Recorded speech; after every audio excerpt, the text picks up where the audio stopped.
하나님의 모든 말씀에 순종해야 할 우리들이지만 사실 어떤 말씀은 순종하기가 못내 버거울 때가 있는 것도 사실입니다. 같은 맥락에서 목사로서 설교하기 쉽지 않은 부분이 있는 것도 사실입니다. 저의 경우에는 헌금 설교가 그렇습니다. 분명 해야 할 설교이고 나누어야 할 말씀인데 오해의 소지가 있을까 봐 용기를 내지 못할 때가 참 많습니다. 왜 그러느냐면 이런 이야기들이 있기 때문입니다. 큰 교회의 목사와 작은 교회의 목사의 설교를 이해하는 부분이 사뭇 다르다는 겁니다. 예컨대 큰 교회 목사님이 전도에 대해서 강조하면 성도들은 하나님 나라에 확장시키려고 하는 거룩한 열심이 특심하구나 이렇게 생각하는 반면, 작은 교회 목사가 전도 설교를 하면 교인의 수, 사람들을 더 느리게 하기 위해서 성도들을 버겁게 하는구나 라고 생각하는 경향이 있다는 겁니다.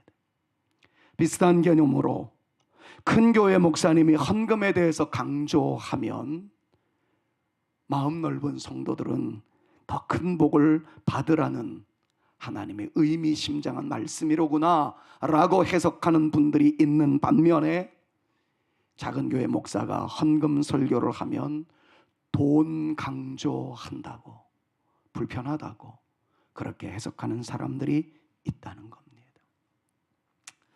저는 우리 사랑하는 성산교회 성도들은 그렇지 않으리라 믿고 싶고 또 동시에 믿으면서 두 가지 내용을 다 거부하고, 아닙니다, 전도는 하나님의 명령이기에 순종합니다. 헌금은 하나님을 사랑하는 사람들의 아름다운 헌신이기에 순종합니다. 이렇게 문장화시키고 넘어가도록 하겠습니다. 믿습니까? 우리 교회 한 분 집사님에 대한 이야기를 제가 제 집사람을 통해서 전해 들었습니다. 이런 집사님이 우리 교회에 계신다는 것이 얼마나 저에게는 위로가 되었고 격려가 되었고 힘이 되었는지 모릅니다. 그분에게 있던 11조에 대한 아름다운 간증이었습니다. 그분이 말씀을 묵상하던 어느 날 11조에 대한 거룩한 울림이 있었답니다. 사업을 하면서 어떤 일이 있든지 11조만큼만은 순종하리라 다짐했다는 거지요. 그분은 한 달에 한 번 드리는 것으로 끝나는 것이 아니라 일주일에 한 번씩 드리는 것으로 마음속에 작정을 하셨답니다. 일주일 동안 일하고 생긴 수입으로 생활을 합니다. 그러나 생활비를 다 계산하기 전에 먼저 11조를 구별하였답니다. 그러다 보면 여지없이 찾아오는 크든 작든 위기가 있었는데 생활비가 항상 모자랐다라는 것이었어요. 그러다 보면 스며드는 생각이 있었답니다. 이번에는 생활부터 다 하고 난 다음에 그 다음에 드리면 되지 않겠나. 그러나 이분 집사님은 그 결심을 깨뜨리고 싶지 않아서 11조를 따로 떼어놓고 손을 대지 않았답니다. 그런데 이게 쉽지 않죠. 생활하다 보면 생활비 외에 에멀전시한 급한 위급한 상황이 생길 수도 있지 않겠습니까? 그때마다 여지없이 흔들렸어요. 그러나 한번 믿음의 고집을 피워봤다는 거죠. 모자라는 생활 속에서도 11조를 떼어놓은 것을 손대지 않기로 결단하였답니다. 그리고 지금까지 그렇게 이어오시고 있다는 것에 대해서 얼마나 제가 감동을 받았는지요. 그런데 그분의 그 다음 고백은 이렇습니다. 하나님의 것을 하나님의 것으로 구분해 놓고 그리고 손을 대지 않고자 했던 거룩한 열심을 가지고 살아가는 그 주간마다 놀라운 역사가 일어나더라는 것이었습니다. 그 모자랐던 부분이 채워지는 것은 물론이거니와 그것보다 더한 물질을 허락하시는 하나님의 놀라운 역사를 경험하게 되었다는 거예요. 지금 11조를 손대고 싶은 마음도 있었는데 그것을 손대지 않고 하나님의 것을 하나님의 것으로 구분해 드리리라 다짐했던 순간 11조를 드리느라고 모자랐던 것이 채워지는 것은 물론이거니와 더한 은혜가 임하게 되었다는 거예요. 그 집사님은 11조 생활을 통해서 세 가지 놀라운 진리를 붙잡았답니다. 하나님은 살아 계십니다. 하나님은 하나님의 말씀에 책임지시는 분이십니다. 그러므로 나는 11조를 통해 은혜를 체험하고 있는 하나님의 백성입니다. 여러분, 이 이야기를 저는 직접 듣지 못했어요. 근데 정말 직접 듣고 싶어요. 저희 집사람이 듣고 전해오는 순간 제 눈에는 왜 그렇게 그렁그렁 눈물이 맺혀지던지요. 내가 이렇게 제대로 11조에 대해서 강의하지도 설교하지도 못했었는데 우리 성도님들은 이런 체험을 하며 지금까지 걸어오시는구나. 얼마나 감사했는지 몰라요. 지금 당사자가 이 자리에 계세요. 아유, 목사님 왜 내 얘기를 하지? 사모님이랑 나눈 얘기인데. 저랑 우리 집사람은 비밀이 없답니다. 그리고 이 이야기가 저의 목회에 얼마나 큰 위로와 격려가 됐는지 모르겠어요. 여러분, 저는 이 얘기를 왜 꺼냈냐면 다음의 내용을 여러분들에게 소개해드리기 위함입니다. 잊지 마십시오. 누군가에게는 부담이 되는 설교였지만 또 다른 누군가에게는 은혜의 수단이었고 은혜의 통로였고 기적의 순간이 되더라 하는 것을 여러분들에게 강조하고 싶었기 때문이에요. 헌금 설교가 누군가에게는 부담이 될 수 있었겠지만 어떤 분에게는 그것이 은혜의 수단이었고 은혜의 통로였고 하나님께서 역사하시는 기적의 순간이었고 하나님은 살아계신다는 것을 증명하는 순간이 되어지더라 하는 것들을 놓고 보면서 여러분, 동일한 메시지를 여러분들에게 소개하고 싶습니다. 사역도 마찬가지라는 거지요. 어떤 사람에게는 사역을 통해서 주님께서 부르셨을 때 부담스러워하는 사람이 있습니다. 그러나 어떤 사람에게는 그것이 도전의 부르심이었고 은혜를 주기 위한 부르심이었고 더 풍성하게 나타나게 하기 위한 부르심이었다라는 사실을 우리가 좀 알고 믿음 생활을 이어나갔으면 좋겠다 싶어서 이 말씀을 드리는 것입니다. 사역의 부르심 앞에 세 종류의 사람이 있을 수 있습니다. 슬퍼하는 사람이에요.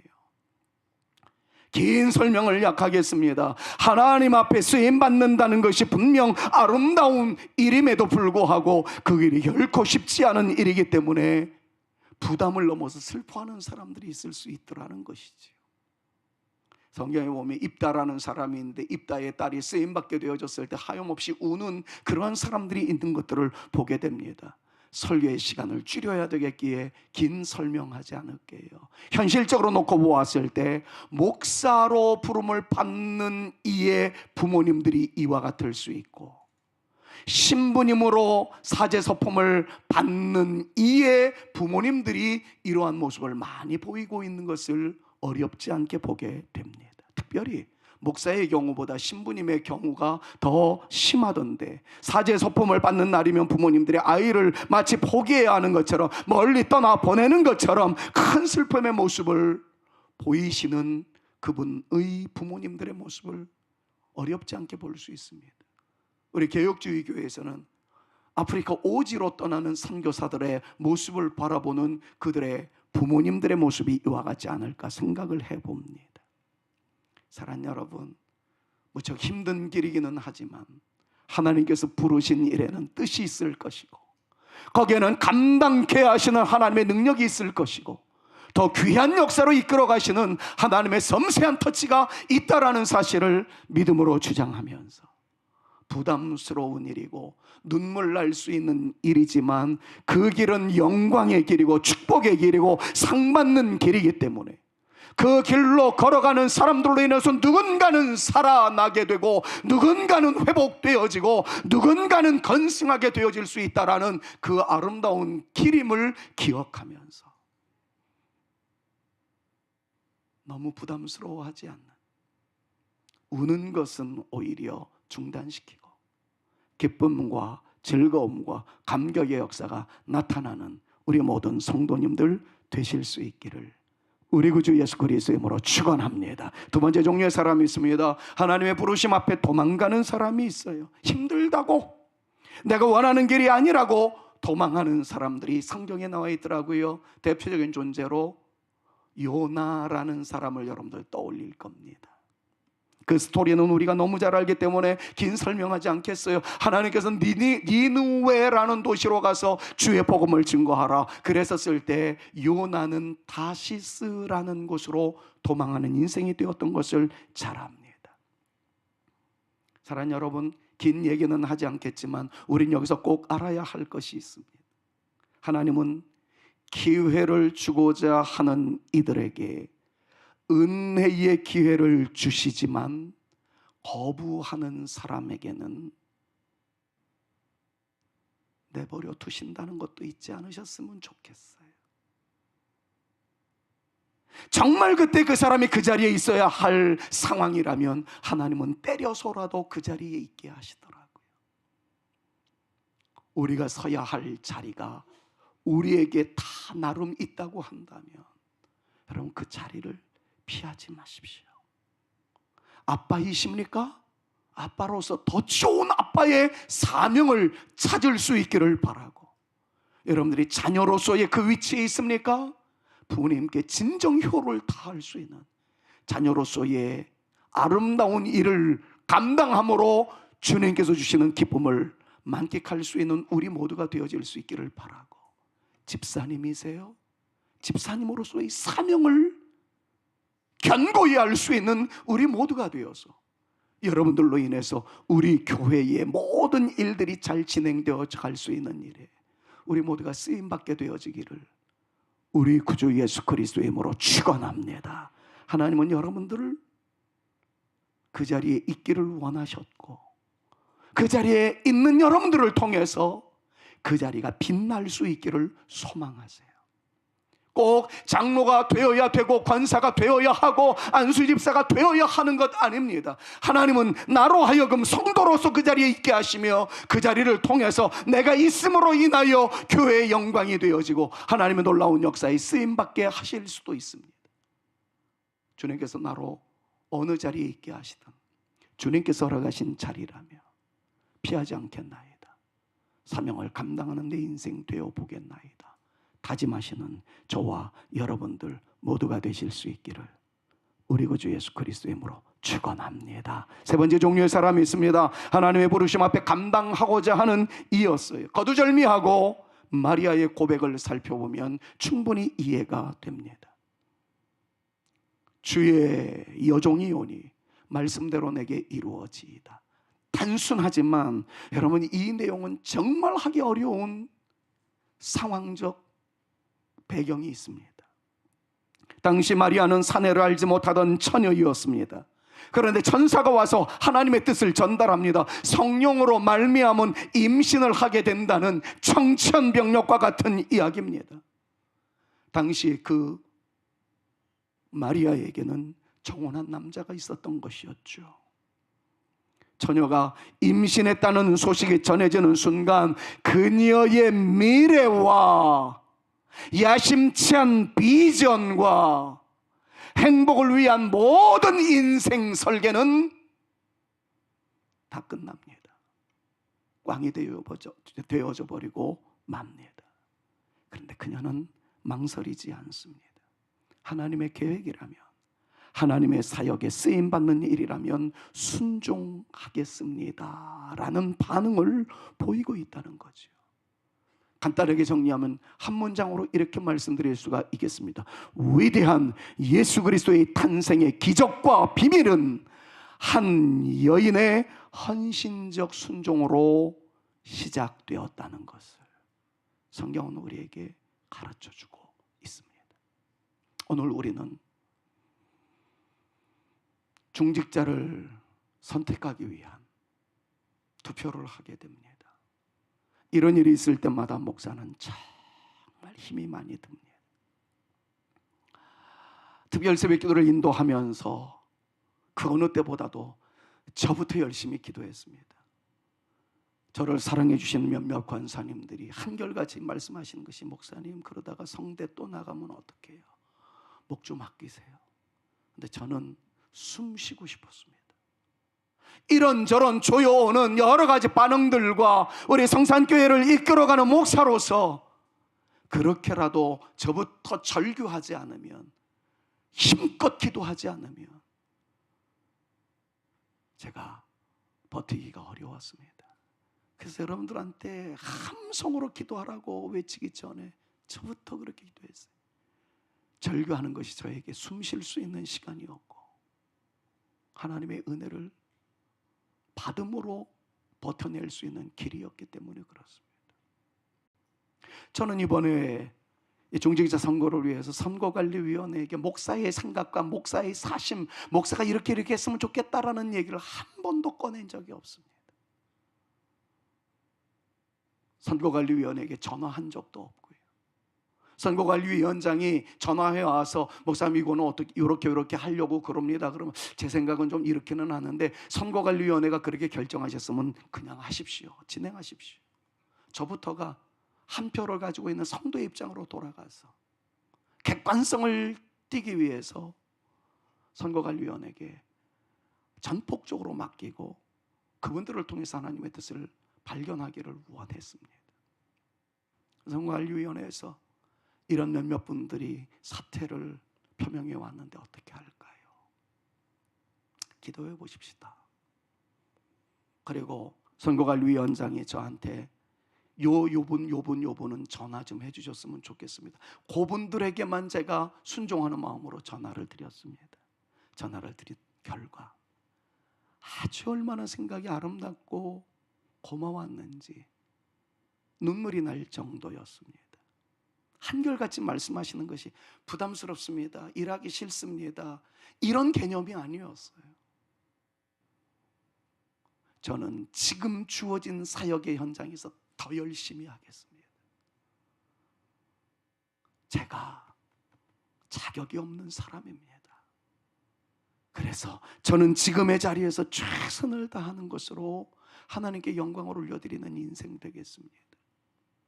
제가 어떤 분한테는 이렇게 얘기를 했어요. 자격론으로 이야기한다면 저는 목사 자격이 없습니다. 그랬더니 어떤 집사님 막 한사코 목사님 그런 의미가 아니지 않아요. 목사님이 왜 자격이 없습니까? 제가 그랬어요. 자격론으로 이야기하자면 우리가 주 앞에 설 존재가 어디 있겠느냐. 저도 자격 없는 존재인데 주님의 은혜로 목사가 되었고 지금 성산교회를 목회하고 있다. 집사님이 자격이 없다라고 말씀하신다면 난 동의할 수 없다. 근데 이 말씀 한마디에 제가, 목사님 근데요 제가 제 형편을 잘 알아요. 저의 주어진 사명의 자리에서 더 열심히 감당하고자 하니 목사님 허락해 주셨으면 참 좋겠어요. 제가 그때 낼름 그 얘기를 수용하지 않았습니다. 기도해 봅시다. 며칠 동안 기도해보고 그래도 여전히 주님께서 주시는 메시지가 동일하다면 그렇게 갑시다. 그런데 내 마음은 다 고사하고 싶은데 선거관리위원장님이 권면을 하고 목사가 권면하는 것 때문에 이거 어떡하지? 라는 마음이 생긴다면 성도들의 판단으로 하나님의 뜻을 구해보자. 이 두 가지 안을 제시를 했어요. 그래서 어떤 분은 기도해보고 난 이후에, 목사님 제가 있는 자리에서 있는 직분에서 더 열심히 하겠습니다. 목사님 한번 두고 보십시오. 제가 더 열심히 하겠습니다. 기도 이후에도 그렇게 말씀하신 분에 대해서는 그렇게 합시다.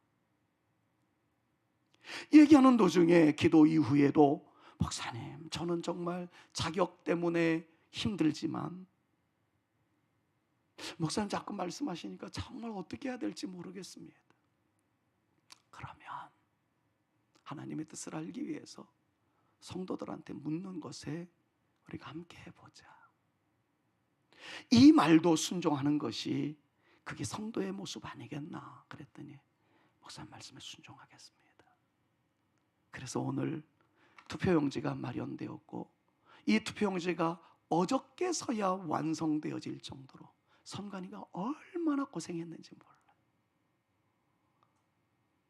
사랑하는 여러분, 나는 이런 성도들을 목회해 나가고 있는 목사라는 것 때문에 한편 감사했어요. 내가 돼야지, 우리 교회에 나만한 인재가 어디 있느냐, 이런 분이 한 분도 안 계시더라고요. 그것이 일단 감사했고, 저는 자격이 없어요, 목사님. 그럼에도 불구하고 목사의 권면이 있기 때문에 제가 침묵하며 기도하며 기다리고 있겠습니다. 분명한 것은 내가 되든 안 되든, 여러분 이 말이 굉장히 중요한 거죠. 지금의 자리에서 더 열심히 충성하겠습니다. 이 이야기가 저로 하여금 눈물을 머금게 만들었던, 저로 하여금 숨 쉴 수 있게 만들었던 아름다운 내용들이었습니다. 말씀을 맺겠습니다.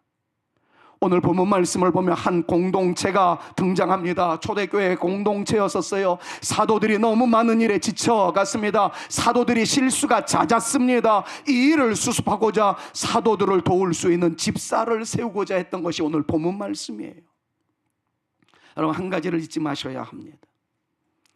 하나님의 부르심은 하나님이 직접 여러분들에게 생음성으로 들려주시는 것이 아니라 교회를 통한 부르심이라는 것을 아셔야 합니다. 오늘 본문 말씀도 주의 사역을 감당하고 있는 중에 이야기합니다. 사도들이 자꾸 놓치는 것이 있다 보니까 교회 성도들이 이야기합니다. 사도요, 지금으로 말하면 목사요, 당신은 하나님의 말씀을 증거하는 일에 전심의 전력을 기울여 주십시오. 기도하는 일에 전심을 기울여 주십시오. 살림살이와 교회 운영에 대해서는 장로와 우리 집사들이 더 열심히 해서 목사님은 목회하는 일에 전심할 수 있도록 우리가 어시스턴트 헬퍼가 되어 드리겠나이다.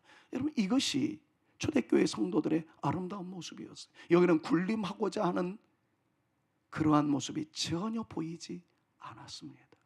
교회로 교회되도록 하기 위해서, 성도들을 잘 섬기기 위해서, 성도들을 더 사랑하기 위해서 직제가 필요하다라는 것이었어요. 그때 교회 성도들을 통해서 안수 집사들이 피택되어집니다. 그걸 하나님의 뜻으로 받아들이며 하나님의 부르심으로 받았다라는 것이 오늘 본문 말씀의 핵심적 내용이에요. 성도들에 의해 피택됩니다. 사도들에 의해서 안수식이 거행됩니다. 7 집사는 순종합니다. 이로 인해서 교회는 왕성하게 되었더라 하는 것이 오늘 본문 말씀의 전체입니다. 사랑하는 여러분, 쉽게 교회 생활할 수 있습니다. 그러나 주님은 그 교회를 구성하는 성도들을 섬기도록 하기 위하여 일꾼을 세우고자 하십니다. 장로로, 권사로, 안수집사로, 서리집사로, 여러분들처럼 평신도로. 그런데 주님께서 세우시고자 할 때에는 명예를 위함이 아니라는 것 잊지 마십시오. 섬기기 위함입니다. 교회를 세우기 위함입니다. 목사를 도와 성도와 더불어 행복한 교회 생활을 위하여 내가 기꺼이 헌신하며 희생하겠다라는 이것이 전제되어 있는 아름다운 움직임이라는 것을 절대로 잊지 마십시오. 군림하는 모습이 있다면 내려놔야 합니다. 그러나 성도들을 통한 하나님의 부르심이 있었다면, 그리고 앞으로도 있을 것이라면 순종하십시오. 기쁘게 순종하되 섬기기를 다하는 진짜 일꾼이 되어질 수 있기를 우리 구주 예수 그리스도의 이름으로 부탁을 드립니다. 결론 맺을게요. 세워지는 분들을 통해서 다음과 같은 결과가 나타나야 합니다. 오늘 이것을 잊지 마셨으면 참 좋겠어요. 목사는 말씀을 전하는 일을 하는데 집중할 수 있도록 세워지는 분들이 신경을 써야 합니다. 내가 그 자리에 있는 것은 목사로 더 성경적인 설교를 할 수 있고, 목사로 교회를 잘 이끌어 나갈 수 있도록 나를 장로로 세우신 것이고 집사로 세우신 것이지, 그거 외에는 다른 생각 아예 내려놓으십시오. 부탁드릴게요. 목사는 여당이고 당회는 야당으로서 목사를 견제하기 위하여 장로를 세운 것 성경에 한 번도 없습니다. 안수 집사로 세워진 것은 여당인 당회를 견제하기 위해서 안수 집사들이 컨트롤하거나 필터링하기 위해서 세워졌다는 말씀 하나도 없습니다. 목사와 장로님들과 안수 집사님들과 권사님들과 모든 성도들이 하나 되어서 그리스도의 몸된 교회를 세우고 그 그리스도가 머리 되어신 성도들을 더 사랑하고 섬기면서 성도들이 정말 행복한 믿음 생활을 이어나가도록 하나 되라고 우리에게 직분을 주셨음을 여러분을 기억하시고, 여러분들에게 어떤 직분이 주어지든지 간에 위로는 하나님께 영광, 옆으로는 성도들에게 큰 기쁨이 되어지는 우리 사랑하는 성산교회 되어질 수 있기를 우리 구주 예수 그리스도의 이름으로 축원합니다. 교회 분위기가 아름다워져 가야 합니다. 향기로워져야 합니다. 하나님의 인정받는 사람이 장로님이 되는 것 절대 아닙니다. 하나님의 인정받는 사람이 성도로 남을 수도 있습니다. 집사로 충성할 수도 있습니다. 하나님의 인정을 받는 사람은 직제에 의해서 변질되어지는 것이 아니라 어떠한 직분에 있든지 사명을 다하는, 교회 사랑하며 성도들을 사랑하는 그것 하나만 가지고 있다면 하나님께서 그 사람을 인정하실 겁니다. 하나님께서 그 사람에게 복을 내려 주실 것입니다. 직분자가 되었다고 교만하지 않습니다. 그 자리에 남아있다고 실망하지 않습니다. 주어진 삶의 자리에서, 사역의 자리에서 충성을 다할 따름입니다. 나는 하나님의 사람이기 때문에 성산교회를 통해서 주님께서 영광 받으시고 교우들에게 큰 기쁨이 되어지는 일꾼이 된다면 그것으로 족합니다. 이것이 우리의 신앙 고백일 수 있기를 간절히 소망합니다. 솔리 데오 글로리아, 오직 하나님께 영광. 오늘 피택되어지는 이 중직자들을 위해서 공동의의 진행이 오직 하나님께만 영광이 되어질 수 있기를, 우리 교회는 행복한 공동체다, 이것만 남을 수 있는 선거가 되어지기를 우리 구주 예수 그리스도의 이름으로 축원합니다. 아멘. 하나님 큰 영광 받으시옵소서. 우리의 이 아름다운 행위로 우리 성산교회가 일어나게 하여 주옵시고 하나님의 놀라운 복락의 강수 흐르게 하여 주시옵소서. 이제는 우리 구주 예수 그리스도의 은혜와 아버지 하나님의 극진하신 사랑하심과 성령님의 감화감동 위로교통 충만케 하심이 나로 인하여 내가 선 자리가 거룩하게 되고 복되고 향기로워질 수 있도록 쓰임받기를 원하오니 나에게 역사하여 주옵소서. 기도하는 모든 주의 종들 머리 위에와 우리 사랑하는 성산교회와 공동의회 위에 이제로부터 영원토록 함께 있을지어다. 아멘.